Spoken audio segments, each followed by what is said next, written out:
Alrighty, let's get started. I'm Colleen. I am the provider liaison at Clermont County Board of DD, and today we have Sarah Davies with us from StationMD, and she's going to explain to us all about that service that some of our individuals can take part of.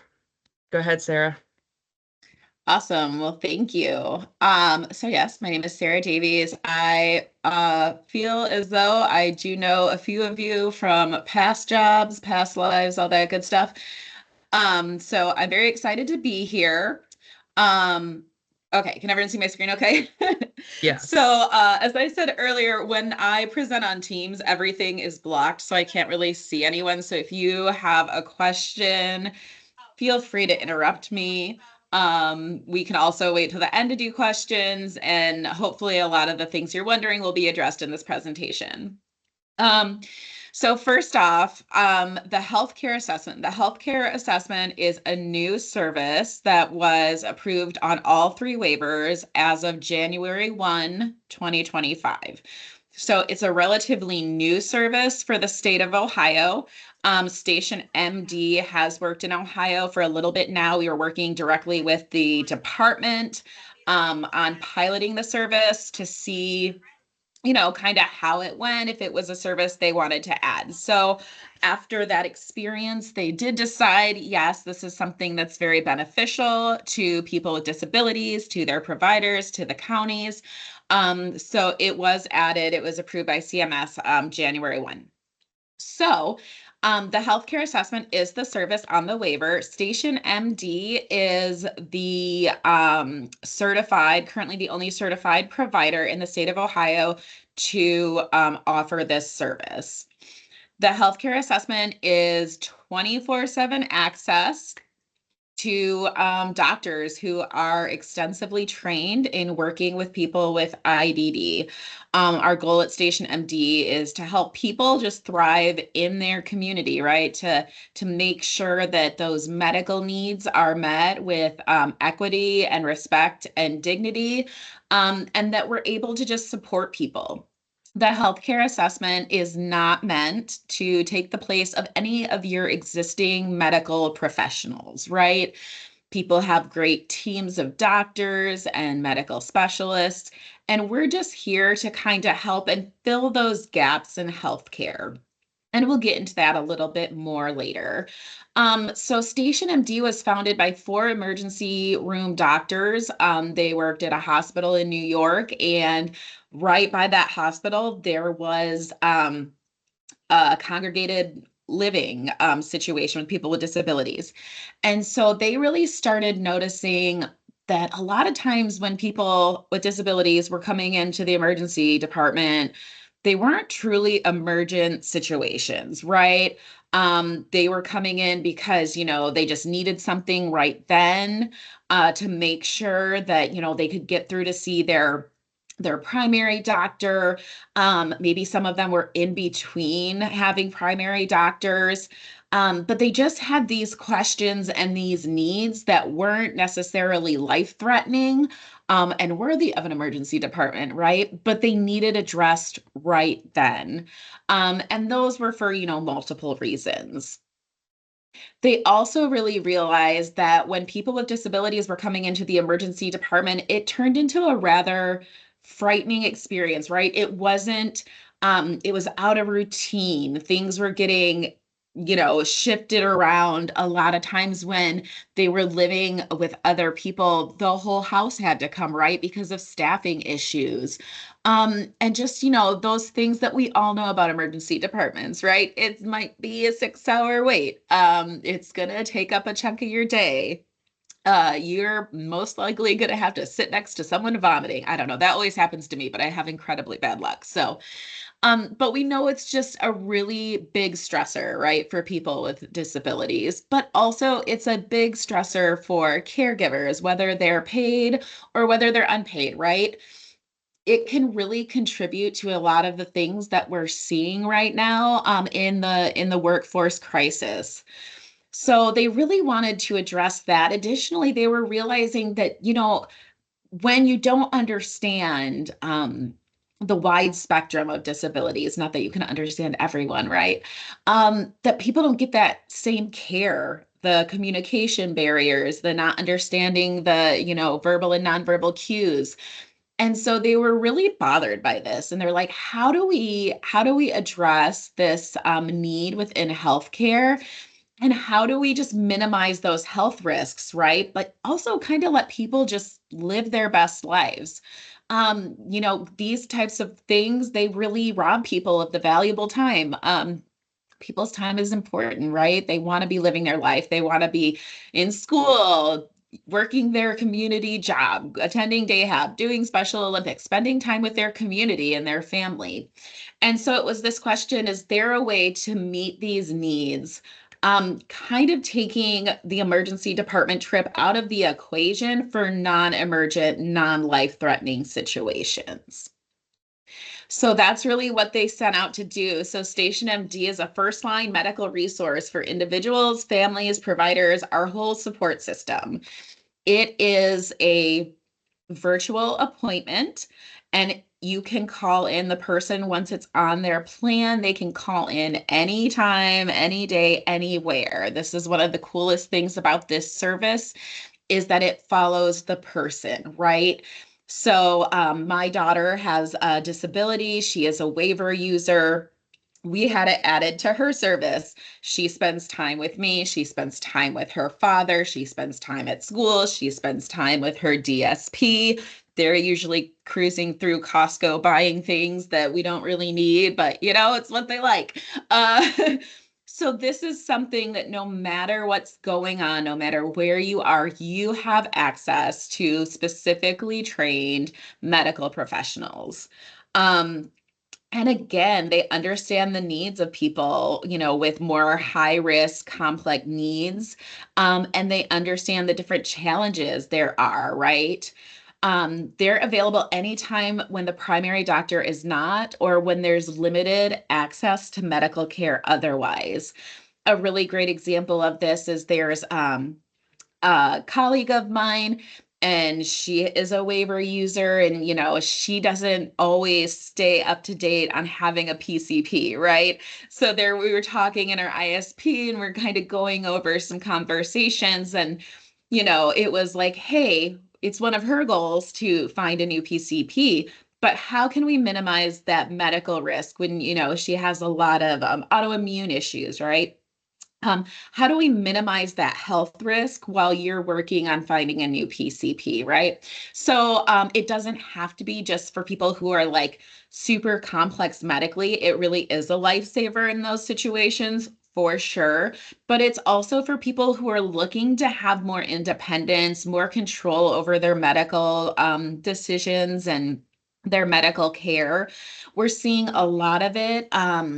Combined with remote support. So people who maybe are great candidates for remote supports, right? But maybe there's just, oh, I'm just a little nervous about this health condition. We can pair up and they can have access to both their remote supports and both to the healthcare assessment, StationMD. And that's really helped people have more comfort and and feel confident about that, right? This is a really cool statistic, and I'm usually not a data nerd, but I'm a total data nerd for this statistic. So in 2024, 93.2% of the time that a person called into Station MD, we were able to treat in place. And what that means is they were able to call in, consult with that doctor, and they were able to get whatever issue they needed resolved without a trip to the emergency department. Now, the 6.7% of the time, when people called in and our doctors were like, yes, please go into the emergency department. We want you to be seen physically by someone. We want these tests done. We want to make sure you're okay. In those cases, our doctors actually will call the emergency department and they'll speak to the doctor there and just have a conversation about what's going on. This is huge. This alleviates the need for unnecessary tests. This gives the doctor and the staff at the emergency department kind of a little insight as to what's going on, why they're coming in. And while we can't sit here and claim like it'll make you get into a room quicker, it'll cut down on your weight, the people who have used it have stated that they felt like that transition was much smoother and quicker. So as you can see, people call for a number of reasons, and we'll kind of get into that a little bit later as well. The benefits of using StationMD, there are so many, and I think there's, just that benefit not only for the person with the disability, but also for their whole team, right? And I've worked in this field for like 23 years, and I'm a firm believer to really support someone with disabilities, we have to support the team around them, right? So they can receive the absolute best care. And this is just another way that we can do that. So it's that immediate access to specialized clinicians. There's not a single moment of a single day that we are not staffed. It's huge on decreasing the need to transfer individuals to the emergency department or the urgent care. And whether that's someone living on their own, preventing an ambulance ride, or, just the time and energy it takes for staff to get everything together and take someone in, we're able to really decrease that.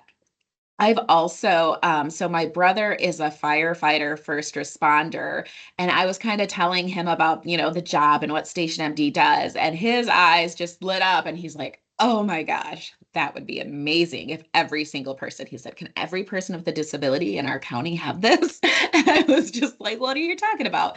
But he said there's so many times they respond to calls where they don't necessarily think that the person needs taken in, but because maybe there's communication barriers, maybe because the DSP there is not certain either, they end up taking a lot of people into the emergency department when it's not really necessary.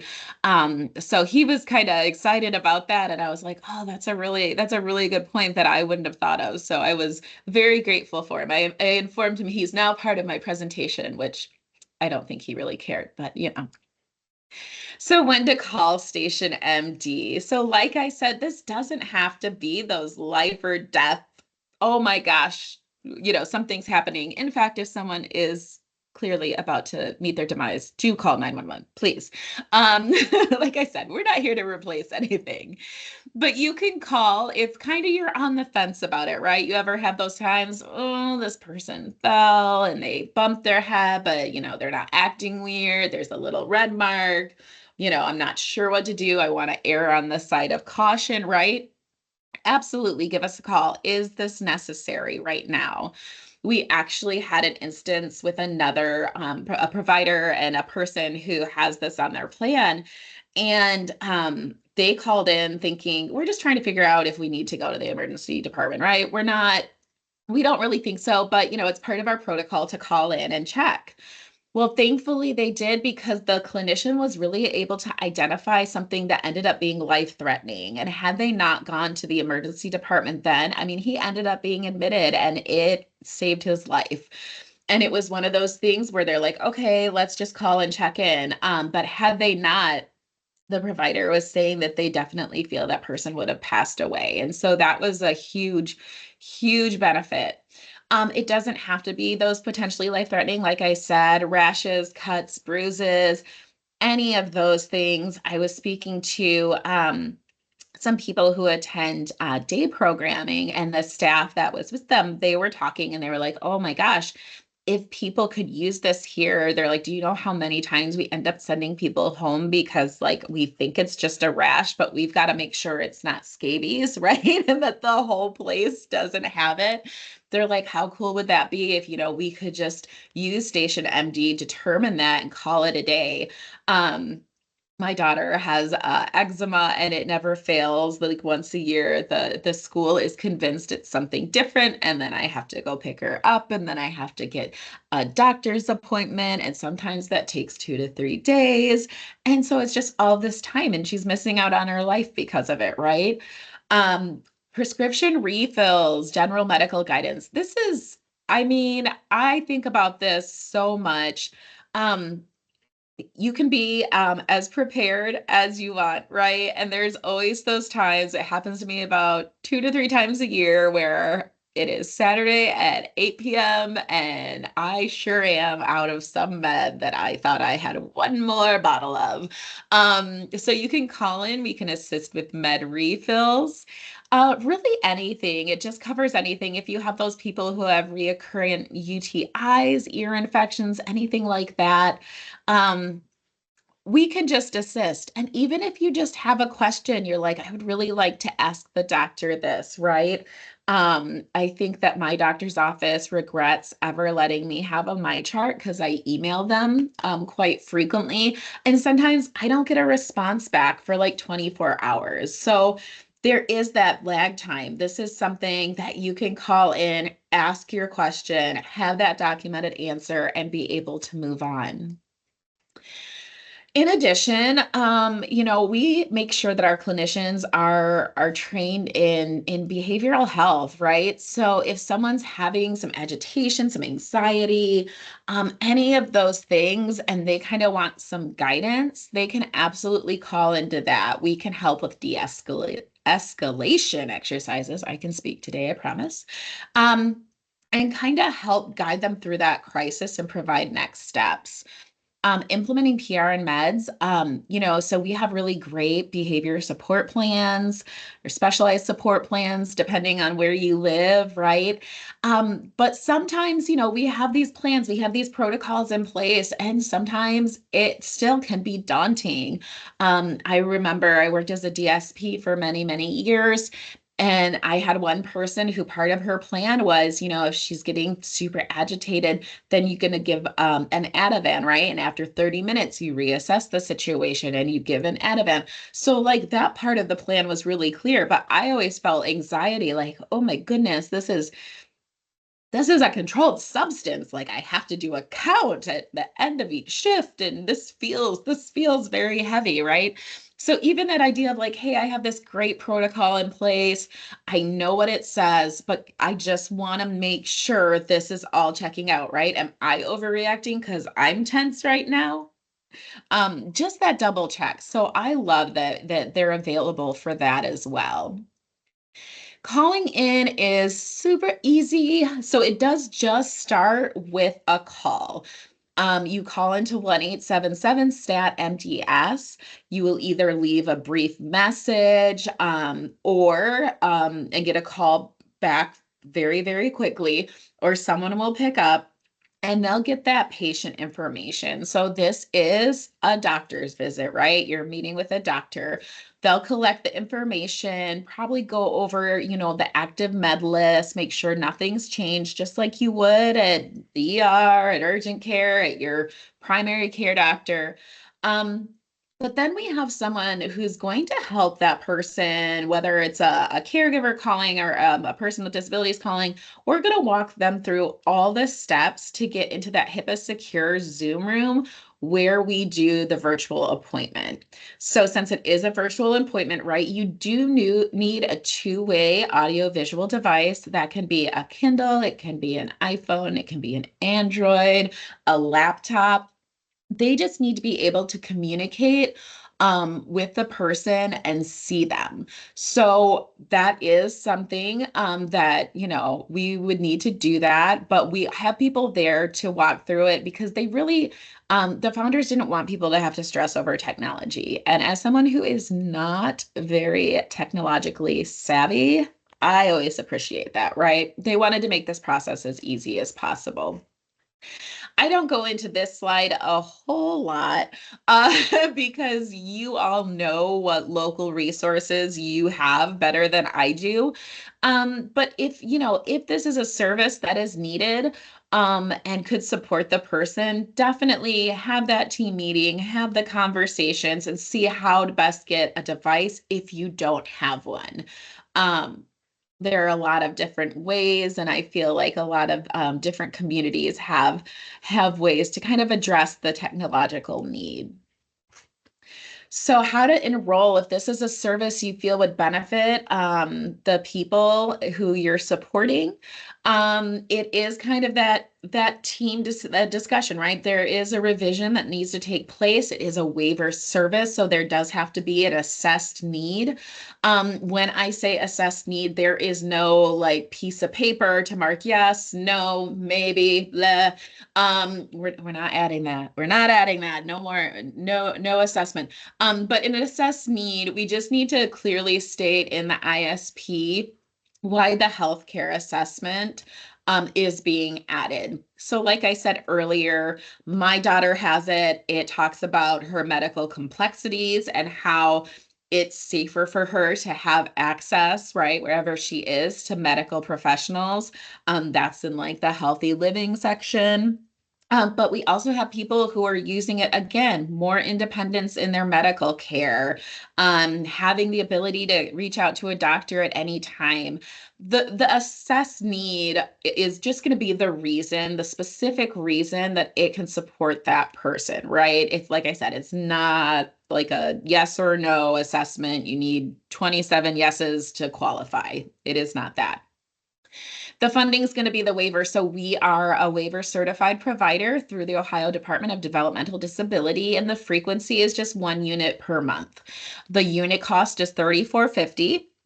And that gets people that access to call in 24/7 whenever they need it, right? And so it's basically a subscription fee. So the cost to the waiver is about $414 per year. And then that just gives them that access. Additionally, our visits, our doctor visits are just that, they're doctor's visits, and they're going to be charged to the Medicaid or their insurance. We don't ever charge the person the copay. So we bill the insurance and that's it. So there's no out-of-pocket expense for the person or the people supporting them if they're on the waiver. If you are an ICF provider, we do have the ability to contract directly with the ICFs, and DODD is checking with the Center for Medicaid to see about how to put that into the cost reporting. So they're actively working on that, but we can do private contracts with ICF providers. So again, it is a pretty easy process. It's added to the ISP. As soon as it's added to that ISP, people can start calling in. I do like to show off. So if people call in, oh, it was added to my ISP, everything's signed, everything's enrolled, the PAWs are finalized. Like I said, they can pick up, they can call, they can have their first appointment. We do have, I got to see if I can find it because I can never find it. We do have this really great enrollment form. And I like to show this to people because I think it's the best thing ever. Like I said, we'll see people without this enrollment form being done, but this is a really great tool. And it helps the doctors just have a lot of information that you wouldn't have, right? If you just go to the emergency department, if you just go to a random place. But it's going to get your patient information, date of birth, insurance numbers, guardian info. But it's also going to come down here and it's going to ask, is this person verbal or nonverbal? What are their previous medical conditions? What are their current medical conditions, their current medications? Um, and then, down here, other relevant information. This is my favorite part because you can just go into detail here. And especially for someone like my daughter has many different types of disabilities. She's an overachiever. And so I can go in, I can do her current diagnosis. I can tell if we have had a history with this. It hasn't been an issue for this long, but there's always that chance.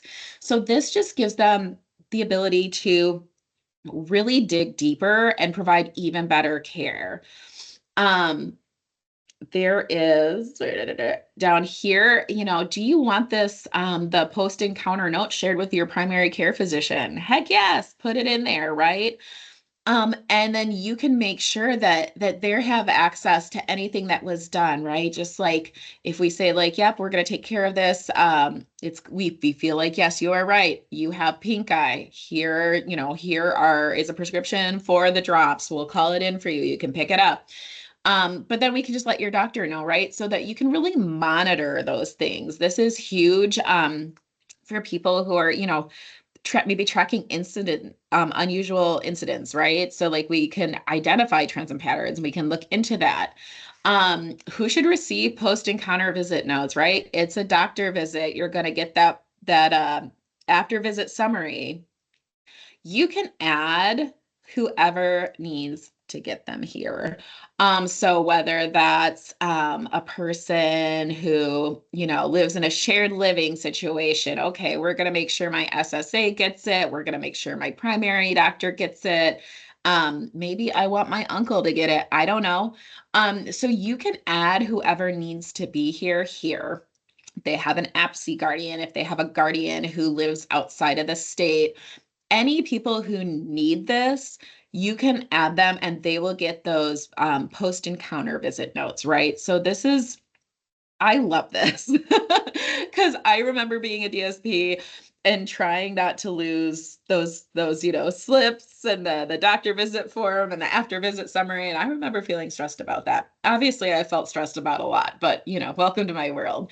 So this is something that I just really, really love, and I highly recommend. Like I said, we'll see you without it. It's not the end of the world, but I just love this extra step of gathering that information and making sure that everything's good. All right. So again, we're just here trying to provide the highest quality of medical care for people with IDD. We want to foster their independence and we just want to improve their life, right? And inequity within the healthcare system is a huge issue. It's a huge issue. I do lots of advocacy work around the state, and I have so many colleagues who just will continue to tell me like, oh, finding a doctor is the worst. Going to the doctor is the worst, right? And they still do it. But having a place that's really dedicated to making sure that we're supporting people with disabilities in a way that shows equity and dignity is something that I'm obviously completely a little obsessed about. So this is my contact information. I will send out the slides after this. I'll send them out to Colleen to get to you.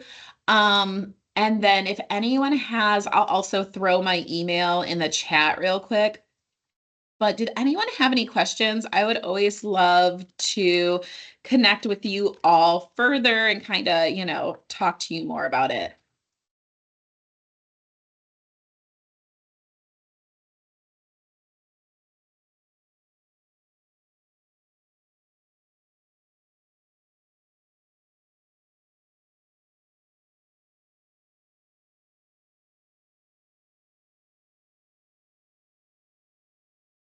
So I have an individual that doesn't really have a doctor, doesn't really like or trust doctors, and would have access to her phone to access the service. I was kind of thinking of that. So as I was listening to this, it sounded like that could work for her, possibly. Yeah, I mean, if it's something that she's willing to use, I think that we see this a lot, right? So you either have people who have like 27 doctors lined up and a whole medical treatment team, or you see a lot of people who are in between primary care or have one but will refuse to go, right? Like, okay, I've had plenty of people like, yep, going to my doctor's appointment tomorrow. We've done a whole social story around it. We've talked through it. We've given the reminders 5 minutes before it's time to get in the car. Nope.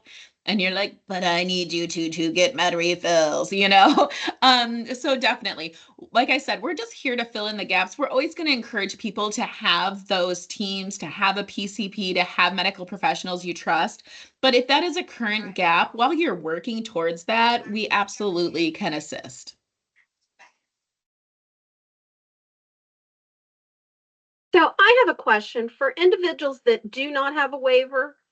The fee is still $35 a month if they want to access that.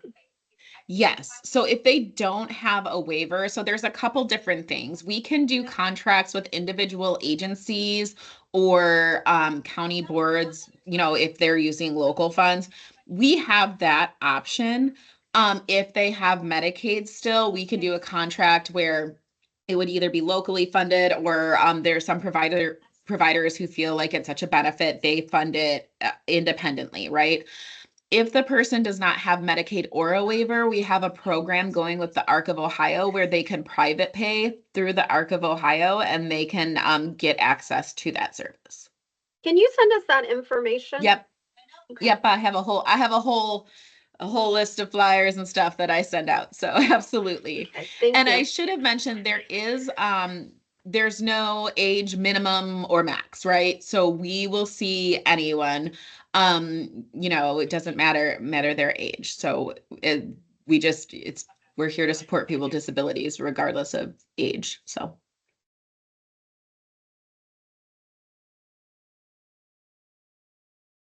So would this be applicable to folks that maybe see like behavioral health specialists? I've got a guy on my caseload that can be really standoffish with the folks from Access Ohio. He's got meds that he's been on consistently with really no change for about the last 12 to 18 months. And so he's always kind of in jeopardy of being dropped from Access Ohio due to that lack of participation. Is this something that could work as a stand-in for somebody like that, or is this only for I guess medical type like prescriptions and things like that, like not behavioral prescriptions? So we can assist in more like some of those urgent matters, right? Like we can assist with escalation. I can't ever say that. You know what I'm saying.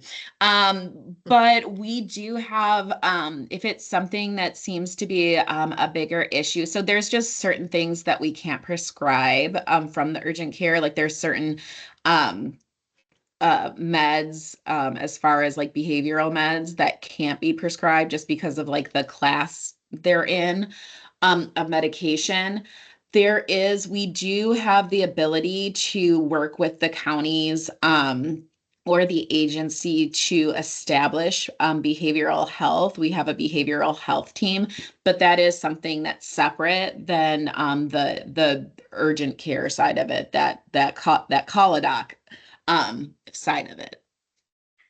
So I would never recommend that it stand in for a psychologist, right? Like the urgent care part of it. Sure. We can offer psychological services, and we can assist in like more, in certain areas, absolutely we can assist, but you would still want to have your regular, psychologist, whether that's a separate thing through StationMD or whether it's through Access Point.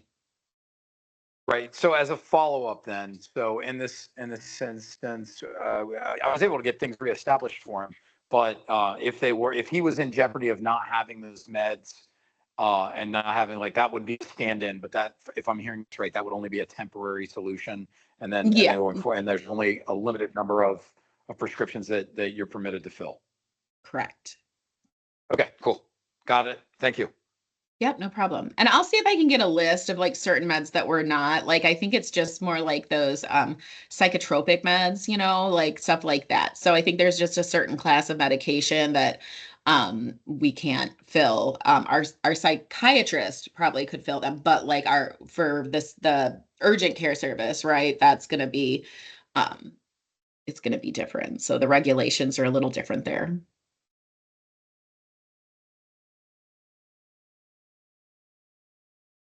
Great questions. Anything else?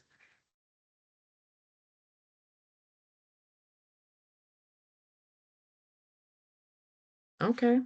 Well, Sarah, thank you so much. And then once Sarah sends me, she's going to send me the PowerPoint and also some flyers and information.